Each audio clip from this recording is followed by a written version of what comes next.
जीवन बगिया ऐसी उलझी, फूल उगे कम, कांटे ज्यादा, सिमटा जीवन, डूबी सांसें। आना है तो अब भी आजा, यदि आपने अभी तक अंतिम अध्याय न देखा हो तो अंतिम अध्याय देखें, और यदि आप समझ सकें तो इस अध्याय को देखें। अभी गर्मी का समय है, गर्मी बहुत है, ध्यान उतना समय नहीं हो पाता जितना कि पहले हो जाता था, लेकिन कोई बात नहीं। गर्मी के देखते, गर्मी के कारण ध्यान उतना नहीं हो पाता, गर्मी बहुत है, यह अनुभव है। लेकिन फिर भी जब भी आप कहीं एकांत में जाके बैठेंगे, वही रस फिर से आपको पुकारने लगेगा। और अनुभव की बात यह है कि अब यदि आप ध्यान में निरंतर रहे हैं, इस यात्रा में, सत्य की खोज की यात्रा में, प्रेम की खोज, आनंद की खोज, या आप जो परिभाषा देना चाहें, तो आपको एक अनुभव होगा। अब आप किसी भी चीज़ का आश्रय बनाकर उस पर निर्भर न रह सकेंगे, किसी और चीज़ को पकड़ कर न रह सकेंगे। जैसे पकड़ने में ही मन में कुछ करने का ख्याल आता है, पढ़ने का ख्याल आता है, कुछ खोलने का ख्याल आता है।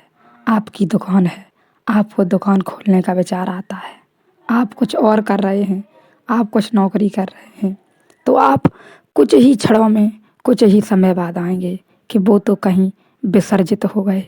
इस ध्यान की यात्रा में यह बहुत बड़ा अनुभव है कि आप किसी पर आश्रय नहीं रह सकते। एकदम से कुछ समय बाद पाएंगे आप, न तो रही दुकान, न रहा मकान, न रही नौकरी, कुछ भी नहीं रहा। फिर से आप उसी शून्य में, उसी अमृतमयी आनंद में, ध्यान में वापस आ गए, बिल्कुल खाली हो गए।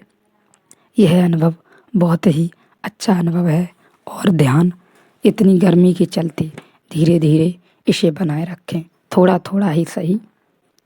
प्रीतम छवि नैनन बसी, पर छवि कहाँ समाए। गुरु ऐसा छा जाता है भीतर, शिष्य गुरु के रंग में डूब जाता है।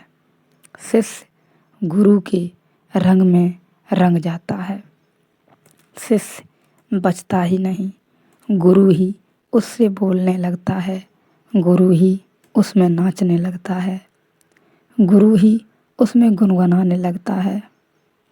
धीरे धीरे शिष्य तो खो ही जाता है, गुरु की ही एक प्रति छवि निर्मित हो जाती है। एक और गुरु की प्रतिमा खड़ी हो गई। भरी सराय रहीम लख, पथिक आए फिर जाए। और जब सराय भरी हो तो पथिक वापस लौट जाते हैं।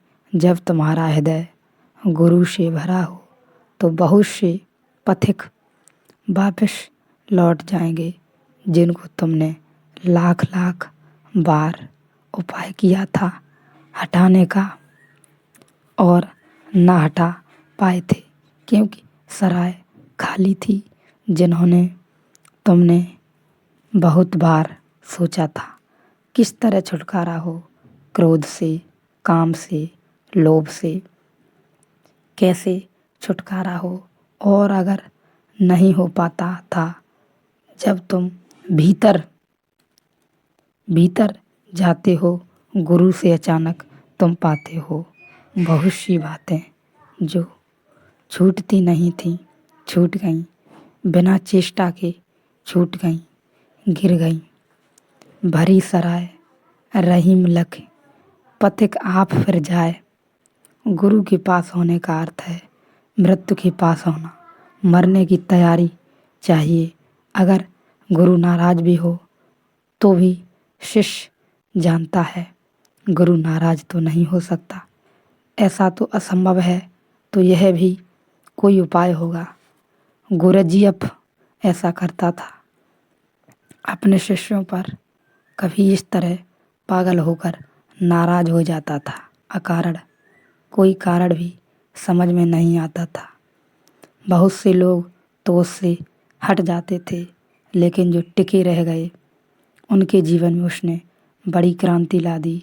धीरे धीरे समझे राज कि वह नाराज क्यों हो जाता है। वह नाराज होकर तुम्हें सिर्फ एक मौका देता है कि देखो अब मैं नाराज हूँ। तुम नाराज गुरु के साथ रुक सकते हो। प्यारे प्यारे के साथ रुकने में तो क्या कठिनाई है, कोई भी रुक जाए। मीठे मीठे के साथ रुकने में तो क्या अड़चन है, कोई भी रुक जाए। गुरजियफ कहता है जब मैं कड़वा होता हूँ तब भी तुम मेरे साथ रुक सकते हो। अगर तुम मेरे कड़वेपन में भी मेरे साथ रुक सकते हो तो ही रुकें। और जो गुरु के कड़वेपन में साथ रुक गया उस पर गुरु का अमृत बरस जाता है। गुरु के पास होना एक सतत साधना है। इस जगत में बहुत साधनाओं के रूप हैं, लेकिन गुरु के पास होने से बड़ी कोई साधना नहीं है। इसलिए तो हमने सत्संग की बड़ी महिमा कही है। गुरु के पास होने की महिमा इतनी है कि जिसका कोई हिसाब नहीं। शास्त्र तो मुर्दा हैं, तुम लाख पढ़ो तुम अपने ही अर्थ निकाल लोगे। शास्त्र तो तुम्हें नहीं बदल सकता, तुम शास्त्र को जरूर बदल सकते हो। क्योंकि शास्त्र क्या करेगा, तुम जो अर्थ चाहोगे वही अर्थ निकाल लोगे। तुम्हारा अर्थ तुम शास्त्र के ऊपर छाप दोगे, तुम्हारी व्याख्या शास्त्र पर सवार हो जाएगी। जीवित गुरु के ऊपर तुम अपनी व्याख्या नहीं थोप सकते। जीवित गुरु पारे की भांति होता है। तुमने मुट्ठी बांधी कि वह हटा, वहाँ से तुम्हारी मुट्ठी नहीं बंधने देता। तुम्हारी पकड़ में कभी आता भी नहीं, क्योंकि उसकी सारी चेष्टा यही है कि तुम्हारी पकड़ छूट जाए। उसकी सारी चेष्टा यही है कि तुम्हारे सब तनाव पकड़ने की आसक्ति कि राग की विसर्जित हो जाएं, तो वह आलंबन नहीं बनता तुम्हारी पकड़ के लिए, वह तुम्हारा आश्रय भी नहीं बनता। बार बार वह हट जाता है। जैसे ही तुम उसे अपना आश्रय और सुरक्षा मानने लगते हो, अचानक वह हट जाता है। धड़ाम से तुम जमीन पर गिरते हो। वह तुमसे यह कहना चाहता है कि मैं तुम्हारे पैर पर खड़ा करना चाहता हूँ, मैं तुम्हें बल देना चाहता हूँ कि तुम अपने पैर पर खड़े हो जाओ। तो गुरु भी तो हो, तो शिष्य नहीं देखता कि गुरु नाराज है। उसकी जफा जफा नहीं, उसको न तू जफा समझ। गुरु की निर्दयता उसकी कठोरता कठोरता नहीं है। उसकी जफा जफा नहीं, उसको न तू जफा समझ। हुस्न ये जहाँ फरेब की, यह भी कोई अदा समझ। अगर प्रेम है तो यह भी गुरु के सौंदर्य का एक ढंग है।